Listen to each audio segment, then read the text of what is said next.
stance. Let it go, gotta let it go. Keep living your life, cause it's your time. Your time, your time, your time. Let it go, you gotta let it go. Yo, yo. Keep living your life, cause it's your Dance. time. Your time, your time, your time.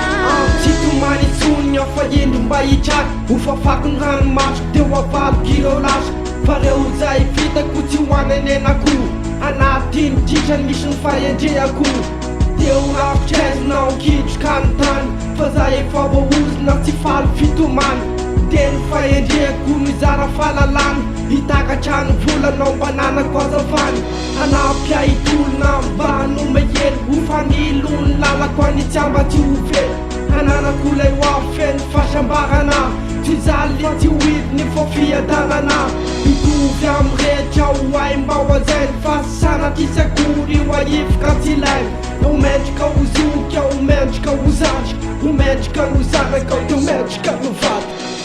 Let it go, gotta let it go. Keep living your life, cause it's your time. Your time, your time, your time.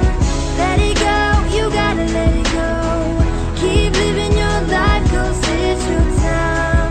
Your time, your time, your time. Dereo adalako avaloko any lasy fa tonga saina zaly dia hipansina no aho fefantongotra ny lera izao ny famantarany anomboka ny ady zao fa tsy ora fitsahakany dia ampy io ny tena tsy ho mora kivikivy fa zany eneny fiainany kipinana mangidy maniro tafavoaka ka tsy manaiko rehetra mitahiry zay kely ananana fa tsy mba felonety tanondrika fa mafy nefa tsy maintsy mananteny natokana ny lavitra dia tsy anaiko very fa lotsy foana foana iady foana foana fa tsy hay izay asetry ny any volana ny taona dia tsy maintsy tonga ihany lay nofo natenainy eo tsy maintsy tonga ihany fa ho miakina manainy dia omendrika ho zoky aho omendrika ho zandry omendrika ho zanaka aho dia omendrika ho vaky.